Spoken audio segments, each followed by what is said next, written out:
Happy Venus Day. I have been sick for the last 6 days. Today would make day number 7, but I am finally feeling a little bit better, which means I can get back to my favorite topic in the world: sea magic, water magic, and goddess spirituality. Duh. So today I'm going to be talking to you about one of my main girls, that number one girl, to help you if you are a baby water witch or a baby sea witch, and also you cannot participate in any closed practice.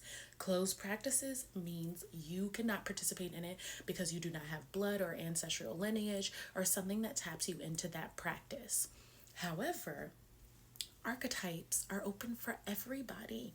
So let's get into Miss Girl, Miss Thing, the illustrious Queen of Cups.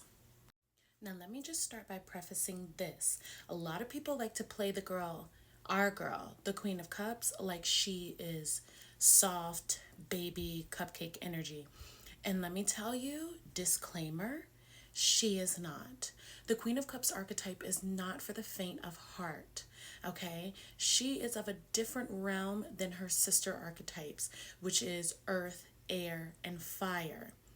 It is not the same vibration and it is not the same frequency. So tread lightly when you are stepping to the Queen of Cups, okay? Don't come to her unless you are ready. So, if you cannot work with the crow's practice, but you are very, very drawn to mermaid magic, sea magic, just water energy in general, working with the Queen of Cups is a very powerful tool in order to activate that part of your spiritual lineage, your ashe, your ancestry, whatever it is that you describe it as in your own practice. Those are words I use for my practice. And when I'm talking about the Queen of Cups today, I'm going to be referencing my handy dandy notebook. Oh my gosh, you can barely see it. But you guys know if I pull my notebook out, I'm going to be giving you some goodies, right? So I have a paragraph here written about my own spiritual experiences with the Queen of Cups, and then some ways she can help you in your own practice.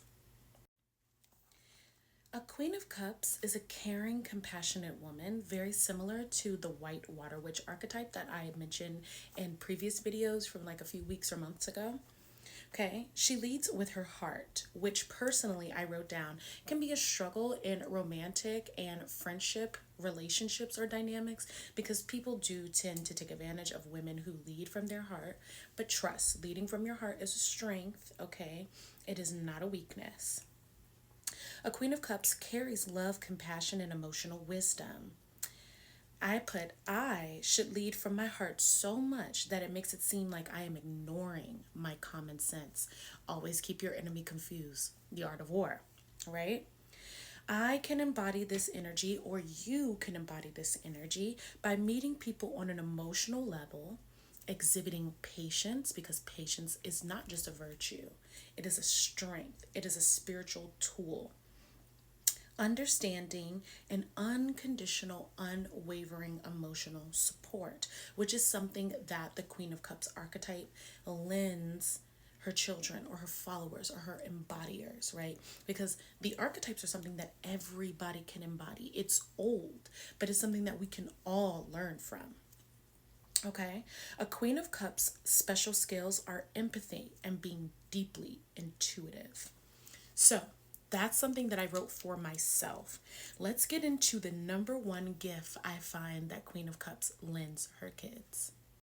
This picture is actually from the photo shoot I did for my products. So that mirror is actually a mirror I designed for Mermaid Magic. I love it. Anyway, emotional freedom. Emotional freedom is what the Queen of Cups can grant you. I keep looking down there at myself instead of looking up here. But emotional freedom is the number one gift that the Queen of Cups can grant you. And what can you do with emotional freedom? Everything. Once you have emotional freedom, you have so much power as a water or a sea witch.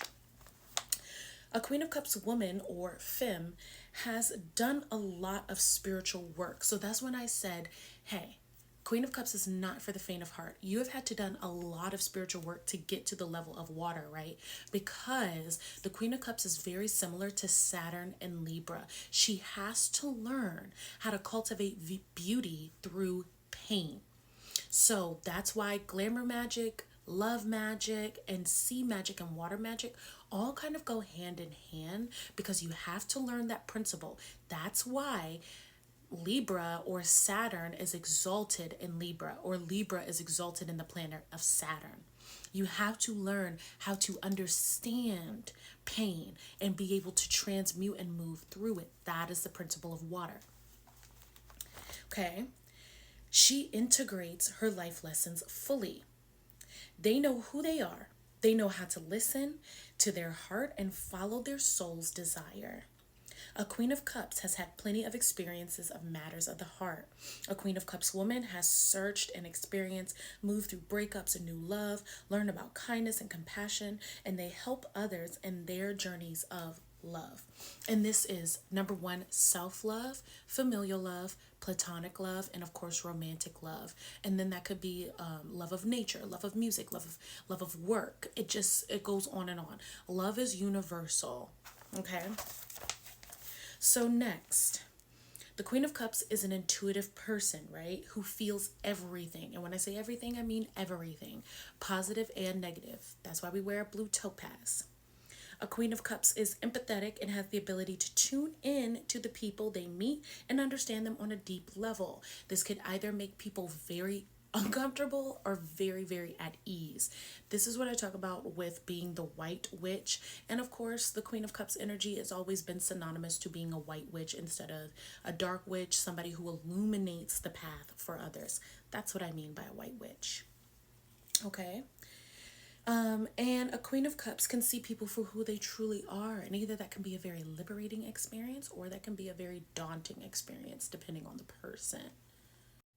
If you are working with the Queen of Cups archetype, just know that her visible qualities are going to be coming from or emanate from a profoundly inward place. The Queen of Cups knows herself, and that knowing is what drives her. She's going to help you know yourself deeper, which is going to cultivate through how you interact with the world around you. She knows who she is and is deeply connected to the entire universe, grounded in her emotional life, and therefore that grounding helps center her in her own universe, right? It may not always be steady because it's water. Water is not steady, but she owns it with passion. She gets through the ups and downs of her life by being completely okay with them. That's how you learn the ebbs and the flows, and you get into that moon cycle, the lunar tide cycle, etc. She knows how to listen, and she tunes out the noise and follows her heart. Her heart is her number one power source. I love the Queen of Cups. And for spell work or magical practices that the Queen of Cups is going to help you be adept with, we have spell work in general. She is a very, very witchy archetype. She is the most witchy archetype of all of the archetypes that we have. She's very synonymous to the High Priestess. Okay. She specializes in lunar spell work and mermaid spell work, sea magic. Specifically, she works more so with goddesses. So if you connect to this archetype, she's going to connect you more to feminine leaning deities than masculine deities. Okay. And then I notice people around me and myself, like when I very first spiritually awakened, astrology and tarot came very easily to me. And that seems to be a gift that the Queen of Cups bestows upon her embodiments, as you will, because I won't say children, because we're all children of God in one way or another, right? But we are the embodiment of this energy. So that's my girlfriend, if you hear her. She's always banging around something. But anyway, she's going to help you with all of those things, and especially get very, very good at tarot. And she can help bring in that money on, okay? So that's just my little synopsis of the Queen of Cups.